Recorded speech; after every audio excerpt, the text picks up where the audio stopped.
Assalamualaikum warahmatullahi wabarakatuh.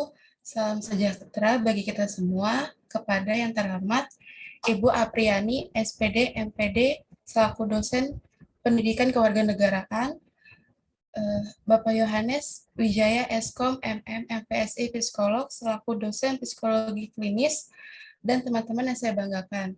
Sebelumnya, perkenalkan nama saya Malika Skarintias dari Prodi Psikologi Angkatan 2021 selaku MC yang akan memandu jalannya talkshow pada siang hari ini. Untuk tema pada hari ini yang berjudul Toxic Friendship That Must Be Close Friend. Sebelum memulai acaranya, saya akan membacakan susunan acara pada siang hari ini. Yang pertama pembukaan, yang kedua perkenalan narasumber, yang ketiga pemaparan materi dari narasumber, yang keempat sesi tanya jawab kepada narasumber, dan yang kelima penutup. Baik, acara selanjutnya pemaparan materi dari narasumber Bapak Yohanes, dan sebelumnya kita akan memperkenalkan terlebih dahulu dengan narasumber kita oleh moderator kita dengan Saudari Sherit. Boleh tolong dibantu?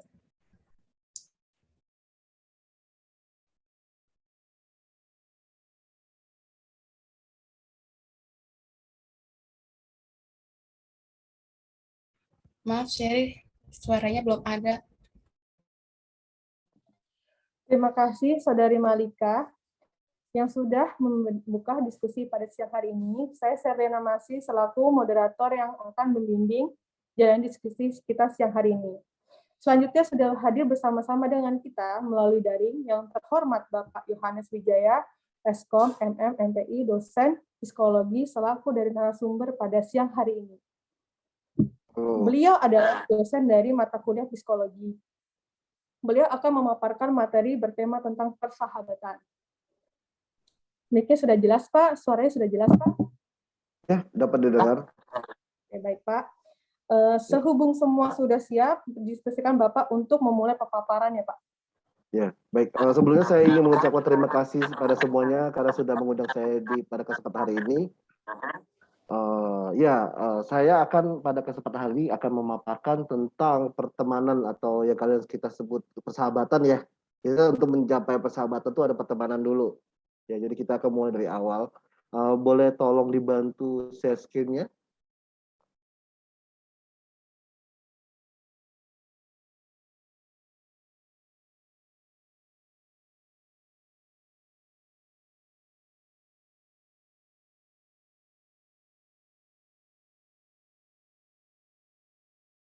Bisa dibesarkan?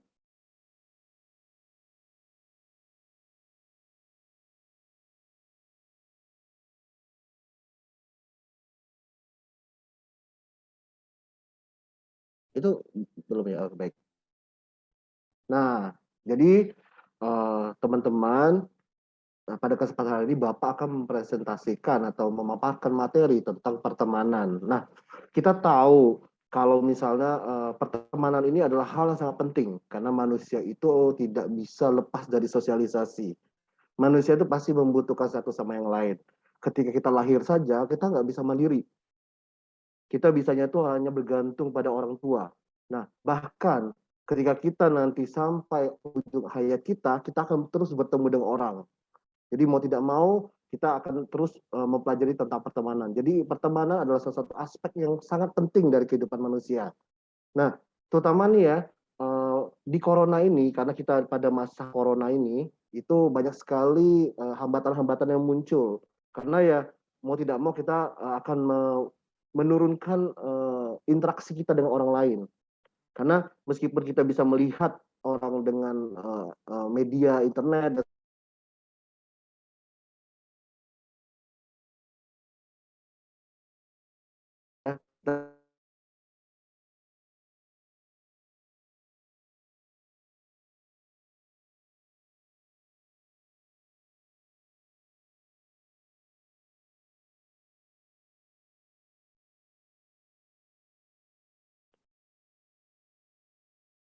silakan slide berikutnya.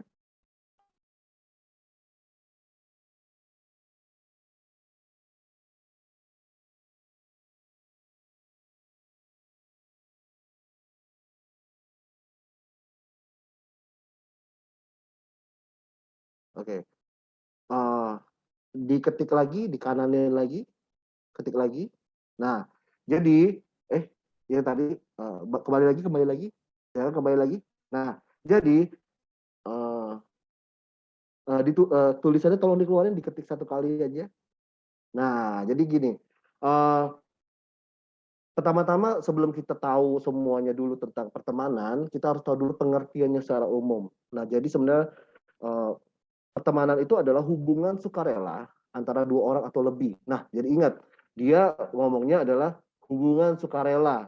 Jadi kalau kalian nggak sukarela ya bukan teman, ya. Antara dua atau lebih ya, karena kalau kalian sendirian kalian bukan berteman, kalian akan bertemannya dengan diri sendiri gitu, berteman tapi berteman dengan diri sendiri. Biasanya dua orang atau lebih ini karena harus ada sosoknya, makanya dia bilang berteman, gitu ya. Kemudian yang relatif lama. Nah kalau kita cuma kenal, namanya kenalan ya, bukan pertemanan ya. Makanya dia dikatakan relatif lama. Kemudian di mana mereka cenderung memenuhi kebutuhan diri sendiri dan kebutuhan orang lain. Nah artinya setiap kita bertemu orang, kita kan butuh sesuatu.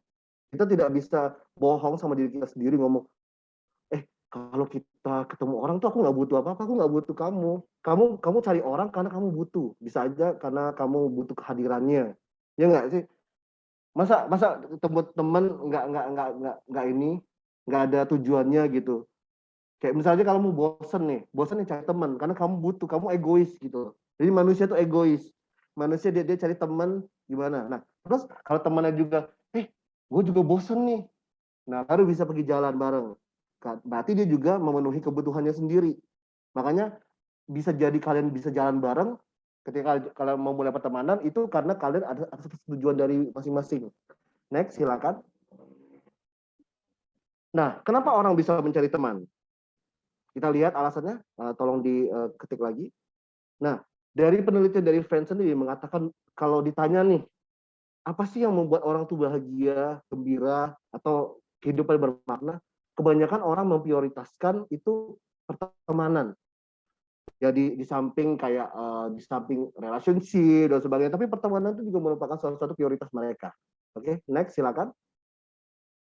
Nah, penelitian lain oleh Larson and Bradley juga mendukung bahwa remaja dan dewasa memiliki kenyamanan yang tinggi ketika berinteraksi dengan teman, ketika dibandingkan dengan sendiri atau dengan pasangan atau keluarga. Nah, kalian kan pasti sudah pernah belajar ya, atau mungkin kalian sudah pernah merasakan ketika kalian dulu sama orang tua terus, sama keluarga kerabat, tapi lama-lama kok kayak kurang gitu loh. Kayak aku lebih enak tuh berteman dengan orang sebaya atau teman yang lain gitu. Nah itu ada fasenya sendiri ya. Baik, silakan next slide.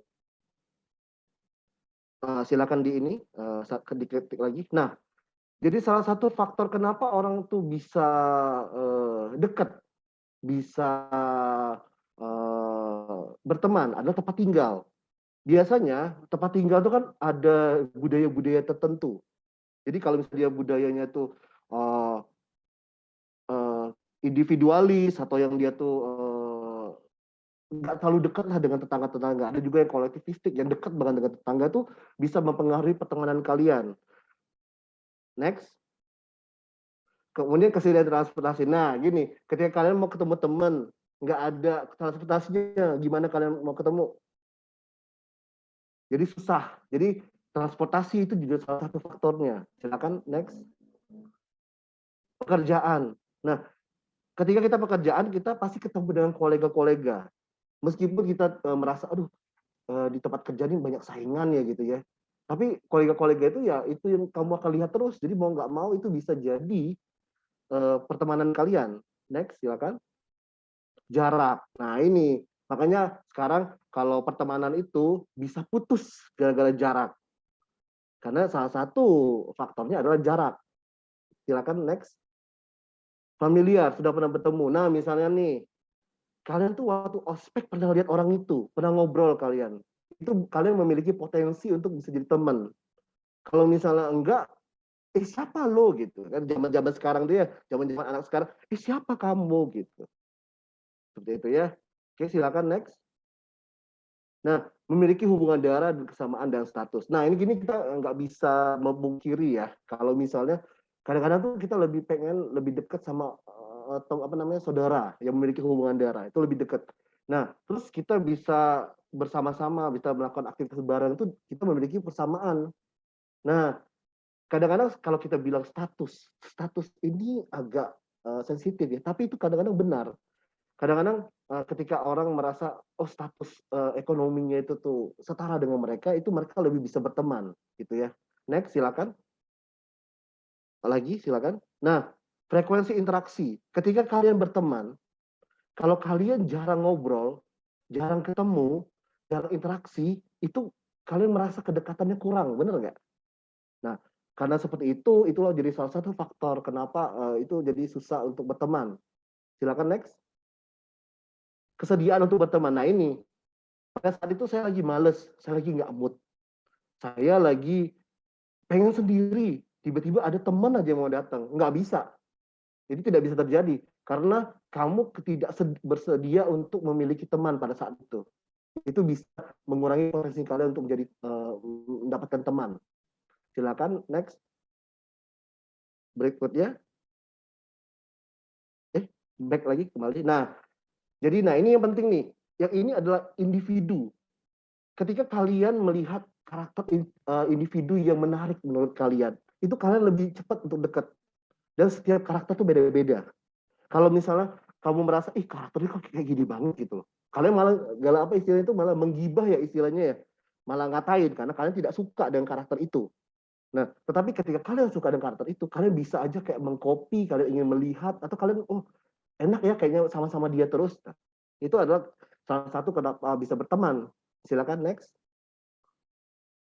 Silakan. Nah, nih kita tidak bisa bohong ya.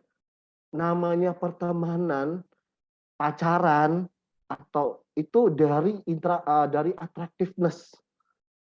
Kalau dia merasa orang itu nggak atraktif bagi dia, misal ada satu faktor nih, orang itu atraktif karena dia tuh pinter. Aku suka sama ini saja atraktif karena dia ini orangnya cantik. Bisa. Karena pertemanan itu dimulai dari itu dulu. Kalau enggak, kamu tidak ada drive, tidak ada dorongan untuk mau dekat dengan orang itu. Gitu. Jadi menyukai satu sama lain itu bisa menjadi faktor. Silakan next.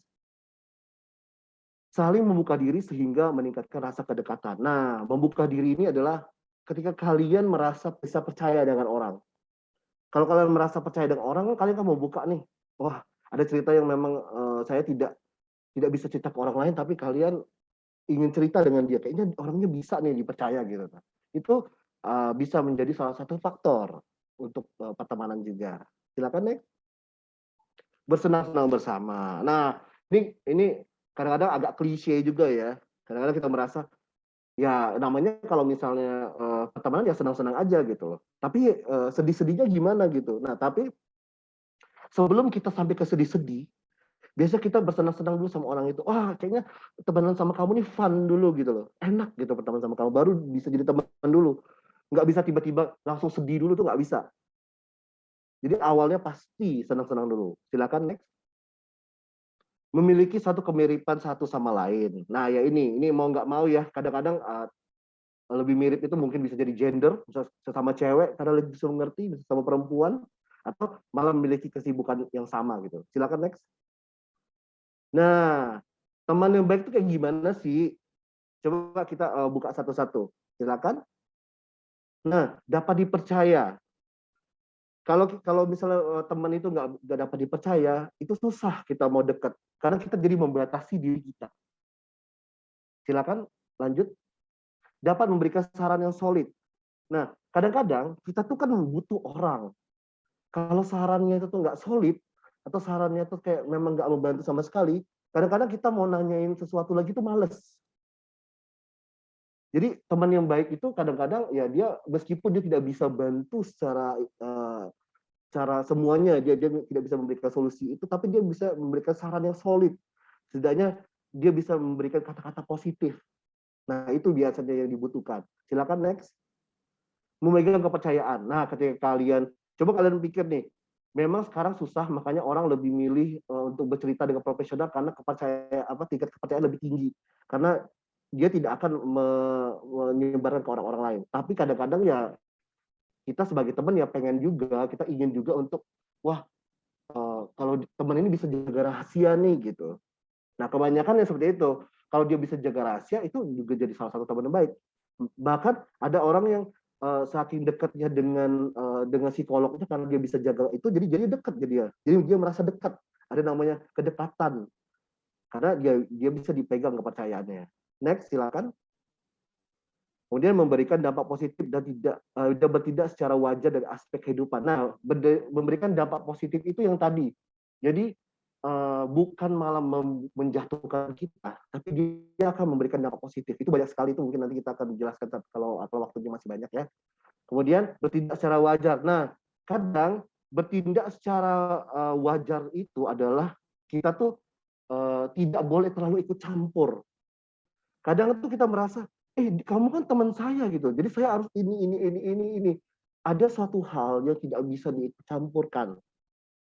Ya, silakan next.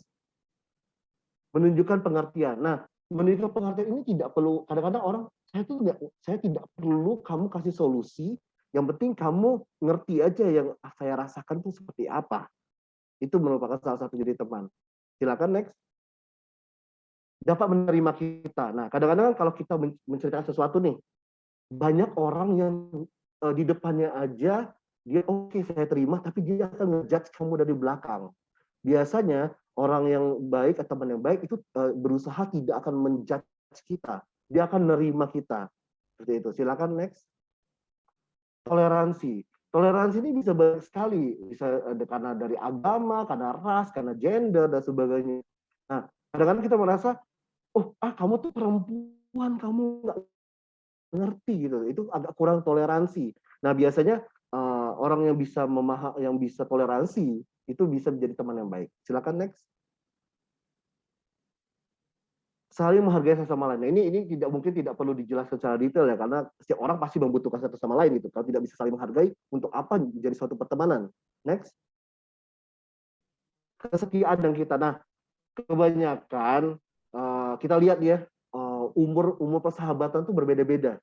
Karena saya dulu punya teman lama banget dari SD gitu, sampai SMA tuh masih berteman. Ketika udah kuliah udah berbeda, sudah nggak ada temannya lagi. Nah, kebanyakan yang seperti itu ya memang udah jalan hidup, mau tidak mau, karena setiap orang akan pergi dan datang. Jadi ya ketika dia setia untuk tetap jadi teman kita, itu hargailah. Itulah yang jadi salah satu teman yang baik. Silakan next.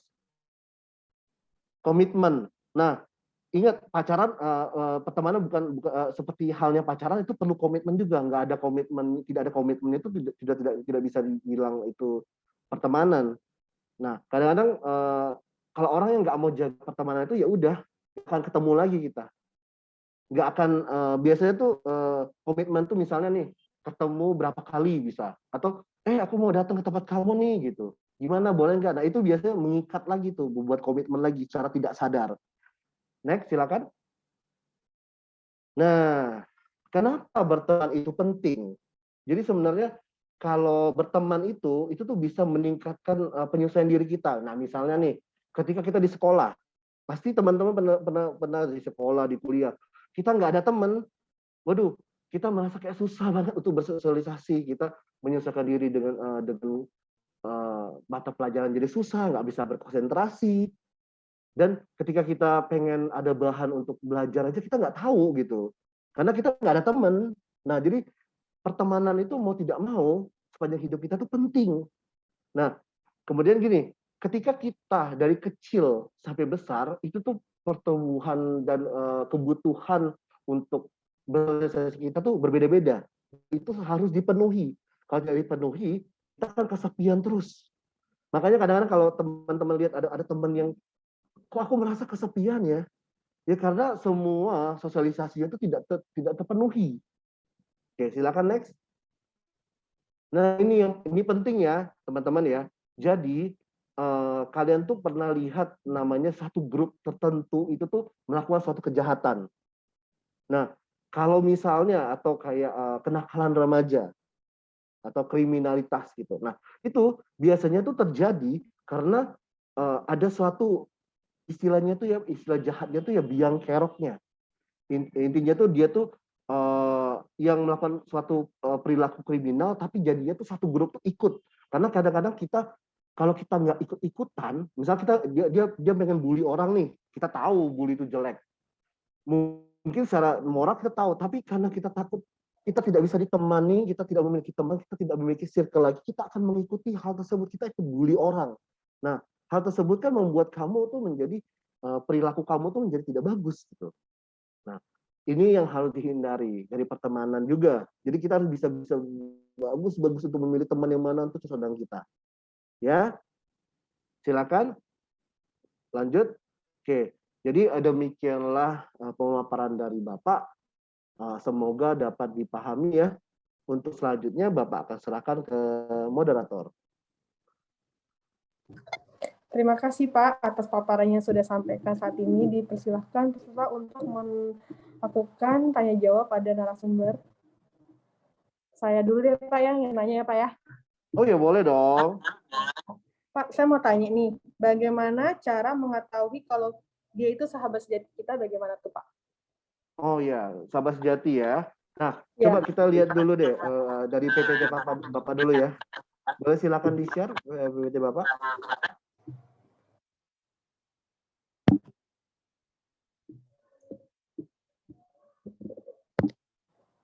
Nah, coba daya di situ ya, yang di 8 silakan digedein, silakan dibesarkan. Nah, gini. Kenapa kita bisa ngomong itu sejati atau tidak? Sebelumnya saya akan tanya sama Shirley dulu. Shirley kalau berteman, itu yang dibutuhkan apa? Apa yang Shirley butuhkan ketika berteman? Yang Shirley butuhkan paling kayak Shirley bisa menceritakan apa yang Shirley yang rasakan gitu. Selain itu jadi ada apa lagi? Unek-unek gitu sih Pak. Terus kemana-mana sama gitu. Jadi ada teman gitu, nggak sendiri gitu Pak. Nah itu, jadi gini, setiap orang tuh memiliki berbeda-beda. Jadi kayak ada relatif bilang ngomong gini, oh teman sejati saya tuh kayak gini, teman sejati saya tuh kayak gitu. Caranya kamu cari orang yang bisa memenuhi kebutuhan kamu tadi. Itulah teman sejati kamu. Dan Bapak udah paparkan nih ada teman yang baik tuh kayak gimana. Nah, yang seperti apa? Nah, ini ada pilihan-pilihan nih. Tadi misalnya yang mana kira-kira tadi? Yang mana tadi? Bisa menerima ya? Dapat dipercaya, bisa menerima. Nah, itu toleransi. Jadi menurut Shirley itu. Nah, toleransi. Jadi itulah yang menjadi salah satu teman sejati lah menurut Shirley sendiri. Seperti itu. Baik, apakah dapat dipahami Shirley? Paham Pak, terima kasih Pak. Silakan. Ya selanjutnya yuk siapa yang mau bertanya? Oh iya, Pak, silakan, ada pertanyaan dari Rere Pak. Silakan, Rere dipersilakan untuk bertanya kepada narasumber. Ya Pak, terima kasih atas kesempatannya. Nah, saya yang bertanya, bagaimana cara menutup pertemanan toksik tapi tidak menyakiti teman tersebut? Baik. Bapak akan coba jawab ya. Jadi sebenarnya kalau kita lihat itu ya temannya toksik itu setiap orang juga beda ya. Toksik bagi kamu dengan toksik bagi orang itu juga berbeda. Nah, ketika kamu merasa kalau kayaknya udah menurut pemahaman kamu tuh toksik banget gitu ya, atau sudah memang nggak cocok gitu. Cara yang paling penting, yang pertama yang harus dilakukan adalah kurangi komunikasi. Kita lihat orang bisa, tadi dia bilang nih, tadi Bapak udah jelaskan, salah beberapa faktor kenapa orang bisa berteman, ya. Ketika kamu ada namanya istilahnya jarak dan juga komunikasinya. Nah, frekuensi komunikasi. Ketika kamu merasa, kayaknya dia tuh bukan teman yang cocok banget dengan saya, itu bisa dengan pelan-pelan, kurangi pelan-pelan komunikasinya, jaraknya juga pelan-pelan. Kalau kamu merasa takut untuk menghilangkan atau langsung tiba-tiba drastis pergi sama dia dan menyakiti perasaan orang tersebut, kurangi pelan-pelan. Kalau sekarang kan, zaman sekarang istilahnya ghosting ya, wah itu ekstrim. Kalau udah ghosting, ekstrim. Tahu nggak kalau misal ghosting itu kan drastis ya. Jadi orang sakit hati, benar nggak sih? Benar nggak ya? Benar ya, teman-teman ya. Nah, jadi karena dia ghosting itu kan drastis. Caranya yang pelan-pelan. Cara pelan-pelannya itu adalah ada 2 faktor tadi. Coba untuk kurangi frekuensi untuk komunikasi dan jaraknya dikurangi pelan-pelan. Sehingga dia itu sadar sendiri sebenarnya dia harus berubah juga. Dan gini, kamu bisa sekalian melihat apakah dia itu benar-benar toksik dan dia mau berubah, atau dia memang benar-benar toksik juga. Dan kamu akan kalau kamu pelan-pelan ya, kamu juga bisa tahu kamu tuh butuh dia banget nggak gitu. Kamu sangat butuh dia atau tidak. Nah, kalau kamu merasa butuh dia terus, kamu kan mengejar-kejar terus. Dia juga, kalau dia ngerasa butuh kamu, dia akan mengejar-kejar terus. Nah, caranya ya harus dikurangi.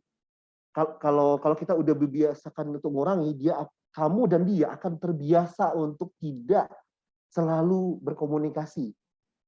Nah, itu namanya kita akan melakukannya itu dengan kebiasaan. Kita akan mengurangi kebiasaan itu supaya tidak sakit hati dari diri kamu dan dari diri dia. Jadi kamu bisa menyelesaikan diri, oh ternyata nggak sama dia, tidak sama dia tuh ya happy-happy aja gitu. Dia juga ngomong, oh iya juga ya, saya sama dia tuh tidak harus seperti itu. Nah, jadi ingat ya, budaya ghosting itu kadang-kadang menyakiti. Ya. Jadi bagi kalian teman-teman yang suka ghosting, ayo boleh tunjuk tangan, silakan ya. Baik. Apakah dapat dipahami, Rere? Sudah, Pak. Terima kasih ya, Pak. Ya, sama-sama. Yuk, silakan ada yang lain. Baik Pak, selanjutnya ada peserta nih Pak yang mau bertanya dari Delisa, boleh? Ya, silakan. Delisa. Ya, terima kasih sudah diizinkan untuk bertanya. Pak, sebelumnya saya mau nanya, sebenarnya orang yang toksik itu, dia itu sadar nggak sih kalau dirinya itu toksik gitu? Oh ya. Nah, pernah dengar peribahasa ini tidak? Ular itu tidak akan tahu kalau dirinya beracun. Tahu nggak ular? Ular tahu nggak kalau dia beracun? Ayo, ada bisa teman-teman bisa bantu Bapak? Ayo. Ya, jadi ya seperti itulah. Jadi istilahnya karena kita tahu kalau misal ular itu tidak tahu kalau dia itu beracun, itu kan itu kayak istilahnya tuh cuman metaforanya saja. Tetapi karena itu makhluk hidup, kita sama. Kadang-kadang kita harus gini, kita tahu kita cantik. Dari mana? Dari orang lain. Benar nggak? Kita bisa merasa di kaca, wah saya cantik nih, cantik banget, waduh kece lah pokoknya gitu ya. Tapi validasi dari mana? Dari orang. Orang suka sama kamu, ya dia ngerasa, oh kamu cantik, kamu kece gitu. Jadi kalau dibilang orang toksik, tahu nggak ya dia toksik atau enggak? Ya seperti itu. Dari orang lain dulu. Karena dia sendiri tidak tahu. Karena untuk orang bisa merefleksikan dirinya sendiri, dia harus tahu dulu kalau dia itu salah. Benar nggak sih? Kalau dia tahu salah, dari mana? Kalau dia nggak sadar gimana? Gitu. Jadi itu dari orang lain biasanya. Oke, apakah dapat dipahami? Ya, terima kasih ya Pak atas jawabannya. Iya, sama-sama. Oke Pak, terima kasih. Selanjutnya ada Pak, teman kita ini dari Tiara Pak, mungkin. Oh ya, silakan. Terima kasih Silakan Tiara. Ya, terima kasih sudah beri kesempatan. Sebelumnya saya ingin bertanya Pak, bagaimana cara kita menyikapi pertemanan yang toksik? Menyikapi ya. Baik. Jadi kalau kita menyikapi, caranya tuh adalah kenali diri kamu sendiri. Kamu tuh ketika kamu disakitin tuh sakit nggak sih? Ketika kamu ditinggal itu sakit nggak sih? Ketika kamu dikata-katain itu sakit nggak sih? Nah, kalau kita sudah tahu, wah sakit nih. Pokoknya dicubit sakit, pokoknya. Apalagi dibakar, gitu kan ya? Iya nggak sih? Dicubit mah sakit, dikata-katain sakit, gitu. Nah, udah tahu ya, kalau sudah tahu kita sakit, ya jangan diulangi lah. Masa mau sakit? Kadang-kadang tuh orang tuh ngerasa gini, waduh, saya udah terbiasa sakit. saya sudah terbiasa jadi korban teraniaya gitu. Jadi lagu-lagunya selalu diaktifkan tuh, ku menangis gitu lagunya. Nah, pokoknya seperti itulah. Nah, jadi cara untuk reaksinya yaitu reaksinya tuh harus seperti itu. Jadi kalau kamu udah tahu sakit ya jangan lagi lah gitu kayak gitu. Seperti itu. Itu reaksi yang paling bagus. Gitu. Dapat dipahami Tiara? Paham, Pak. Ya, sip. Oke, Ada lagi jadi nggak kayak yang- gimana, Pak? ya? Jadi kayak harus lebih ngerti diri sendiri ya, Pak ya? Oh iya Kalau- dong. Oke. Kalau nggak ngerti diri Siap. sendiri, siapa? Gini. Gimana, Pak? Siapa lagi siapa lagi yang akan menyayangi diri kamu sendiri kalau bukan dari Ya. kamu sendiri? Siapa yang mau nyayangi gitu? Kamu sendiri lah, ya kan? Nah, itu permulaan apapun dari kamu sendiri. Gitu. Ada lagi yang ingin bertanya mungkin?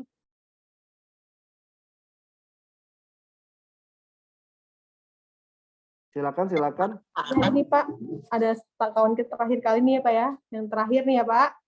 Oh Dari iya, Malika. silakan. Oke, Oke, Pak. silakan Malika. Tanya. Baik, terima kasih Pak Yones. Hmm. Saya mau tanya, bagaimana caranya supaya kita tidak menjadi orang yang toksik, Pak? Terima kasih. Oh, baik. Nah, ini nih, ya, ini pertanyaannya toksik semua gitu. Kayaknya manusia ini hobi banget ya toksik gitu ya. Toksik itu apalagi racun gitu ya. Ya, jadi cara untuk kita mengetahui kita tuh toksik atau enggak, itu kita tetap harus kenal diri kita sendiri dulu. Gini, kamu merefleksikan kalau kamu di posisi temennya itu, misalnya contoh ya, temennya itu dia tuh lagi ada kehilangan sesuatu atau seseorang, kehilangan nih. Nah, terus kamu malah ngejekin dia, ya kan? Kamu ngejekin, kamu nggak mau, kan gue udah bilang gitu, kan itulah istilah teman-temannya, kan gue udah bilang dia tuh gak cocok buat elo gitu, gak sih kalau zaman sekarang itu ya, bener gak sih, bener ya? Nah, kayak gitu. Nah, kalau udah tahu kita tidak kita memposisikan diri ke orang itu nggak enak, jangan gituin orang, sedih ntar gitu. Nah, jadi untuk melihat kita toksik atau enggak, kita harus memposisikan diri ke orang itu. Kalau udah tahu dijewer sakit, jangan dijewer. Sudah tahu dikelitik, menggelitik, jangan dikelitik gitu. Itu seperti itu. Ya. Ada lagi? Boleh nih. Kalau Bapak mah terima semua pertanyaan. Silakan.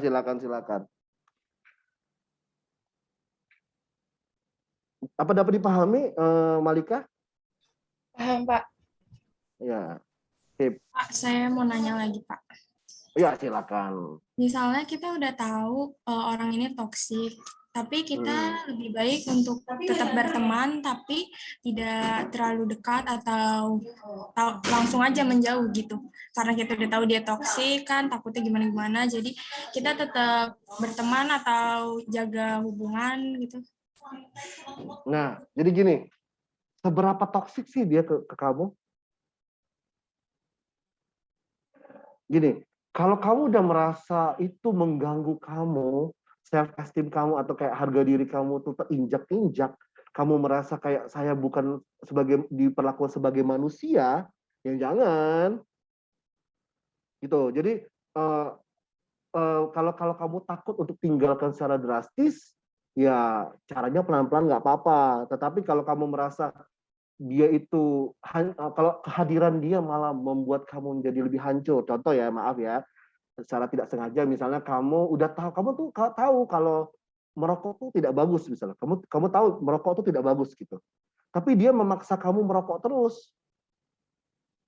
Dan dalam moral kamu udah tahu nih, merokok tuh nggak bagus gitu. Ini contohnya ya, merokok tuh nggak bagus gitu. Nah, dan ingat, perilaku kita itu akan dipengaruhi sama lingkungan. Terus yang tadi lagi nih, kan Bapak kan tadi ada tunjukin yang satu slide, yang paling terakhir. Nah, itu ada sisi gelapnya nih. Ketika kamu merasa kayak, aduh, aku tuh pengen jadi temen dia nih gitu loh. Teman satu grup ini, aku mau pengen masuk circle. Mau nggak mau kalau aku jahatin orang, ya aku jahatin orang juga. Tapi itu bagus nggak? Nah, jadi intinya tuh ya, kalau kamu mau pergi, ya pergi. Gini, kamu semua apapun tingkah laku kamu, tingkah laku kita ada tanggung jawabnya. Kita dan kita makan aja kita pilih. Hari ini aku pengen makan apa? Makan.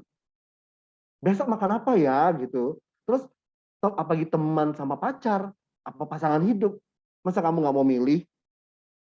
Berarti kalau misalnya kayak memang bukan apa namanya istilahnya tuh kalau kamu memang pengen yang kayak gitu, berarti ya kamu terima konsekuensi. Misal kamu, maaf ya, tiba-tiba kamu masuk ke orang itu kriminal. Kamu tuh kan pilih mau jadi teman dia nih, benar nggak? Nah, kamu jadi teman dia, kamu masuk jadi tindakan kriminal juga, kamu masuk penjara, itu yang salah siapa? Yang salahnya kadang-kadang kita juga. Karena kita yang tidak bisa tidak bisa memilih, kita tidak bisa tahu sebenarnya dampak kedepannya dengan kita tuh apa gitu loh. Ingat, kalau kamu makan makanan, kalau makanan itu basi, bisa kamu keracunan, masuk rumah sakit. Itu gimana tuh? Mau masuk rumah sakit, bayarnya mahal loh, tau nggak? Gitu. Tapi kalau ada yang sedang dengan rumah sakit dan pengen bayar mahal terus, silakan, boleh.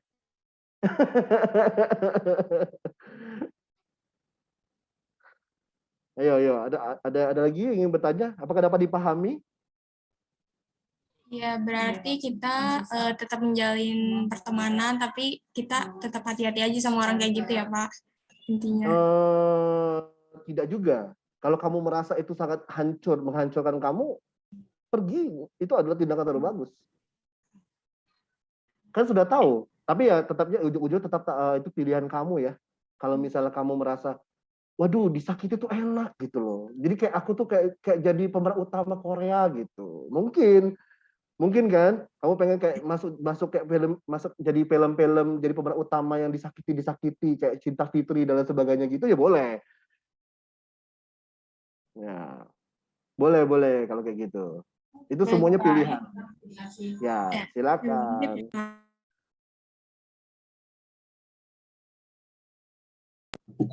Baiklah Pak, cukup sekian sesi tanya jawab kita dan paparan Bapak saat ini. Saya selaku moderator mengucapkan terima kasih kepada narasumber dan peserta dan seluruh bagian yang ikut serta dalam kelancaran diskusi tersebut. Siang hari ini, selanjutnya saya izin menyerahkan Saudari Malika untuk melanjutkan tatanan sesi acara berikutnya. Silakan Saudari Malika. Baik, terima kasih sudah Cherry. Ternyata udah terakhir ya Pak ya, udah mau penutupan. Terima kasih untuk teman-teman yang sudah hadir ke talk show pada siang hari ini. Dan terima kasih untuk Pak Yohanes, udah mau membantu pembuatan proyeksi kewarganegaraan. Pak Maaf. Jo. Ya Pak Jo. Dipanggil Pak Jo. Iya Pak Jo, lupa. Oke Pak Jo. Oke. Maaf bila ada kesalahan teknis atau ada salah kata dalam berlangsungnya acara ini. Sekian dari saya. Assalamualaikum warahmatullahi wabarakatuh. Terima kasih. Terima kasih semuanya sudah mengundang saya ya. Terima kasih Pak Jo. Ya, sama-sama.